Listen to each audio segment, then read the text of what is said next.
ছিলেন agriculture department. তো কোথাও না কোথাও একটা ইন্টারেস্টের জায়গায় যেটার সঙ্গে কাজ করতে পারা যায়। এই কাজ করতে করতে ইনকাম তো হবেই, সঙ্গে সঙ্গে অনেক কিছু শেখাও একটা ভেতরে লুকোনো ছিল কোথাও একটা সূক্ষ্ম জিনিস, যে এগ্রিকালচারে কোথাও না কোথাও কাজ করতে সেই সুযোগটা কোনো কারণে হয়ে ওঠেনি, কিন্তু এনার সঙ্গে সেই সুযোগটা হয় এবং এনার সঙ্গে কাজ করতে করতে অনেক কিছু শিখি।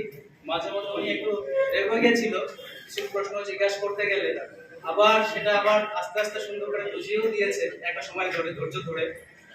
তো আমি যেটা রেজাল্ট দেখেছি ইন্ডিয়াগ্রো ইন্ডিয়াগ্রো ব্র্যান্ডের যে চারটা প্রোডাক্ট আমরা যেটা প্র্যাকটিক্যালি যেটা ইউজ করেছি, একটা হচ্ছে কোয়াস্ট্রো, 2 নম্বর প্রোডাক্ট হচ্ছে অলিভ, 3 নম্বর আপনার গ্রোম্যাজিক অ্যাডভান্স, আর একটা আছে এমআই স্ট্রেট প্লাস। যখন আমরা ইউজ করেছি সেটা যেটা ফল পেয়েছি সেটা সুপার ফল। কারণ মাত্র প্র্যাকটিক্যালি যেটা আমি দেখেছি 6 কালি, অনেকেই জানবেন না 6 কালি জমির কতটুকু হয়, আধা বিঘা থেকে একটু সামান্য বেশি হয়। সেখানে 6 কালি কৃষকের নিজের বক্তব্য আমার ভিডিও করাও আছে ইউটিউবে, সেটাও দেখে নিতে পারবেন। কৃষকের 6 কালি জমির উপর কোনোদিনও এতটা ফলন দেয়নি।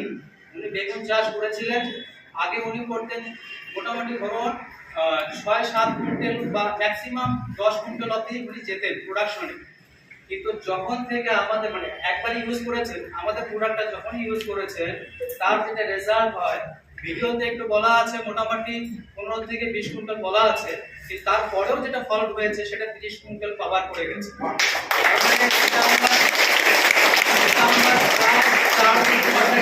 দেখেছি, কিন্তু আমরা বলেছি যে আমরা দ্বিগুণ অবধি যাবো, দ্বিগুণ অবধি আমরা বলি, কিন্তু সেটা আমি প্র্যাকটিক্যালি দেখেছি 4 গুণ অবধি। এরকম ইন্ডিয়াগ্রো ব্র্যান্ডের যে প্রোডাক্টগুলি আছে, আমার মনে হয় এটা যেভাবে মার্কেটটাও তৈরি হচ্ছে আস্তে আস্তে একটা বিপদ শুরু বিশাল একটা জায়গা আগামী দিনে করে নিতে যাচ্ছে, সেটা নিয়ে আমি প্রচন্ড কনফিডেন্ট।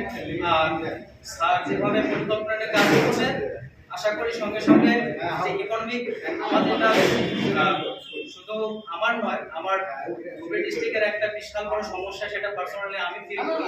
আনএমপ্লয়মেন্ট যেটা আছে সেটা কোথাও না কোথাও হয়তো কিছুটা হলেও একটু রেকটিফিকেশনে গিয়ে দাঁড়াবে এটা।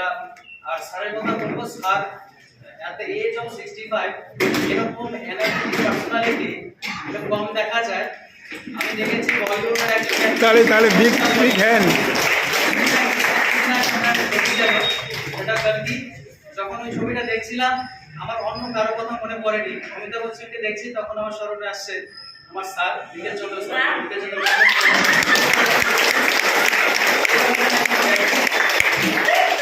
সঙ্গে আমি জানি না কতদূর যেতে পারবো, যতদূর যেতে পারবো স্যার সঙ্গে যেতে পারবো, পার্টি লেভেলে স্যার সঙ্গে থাকবো।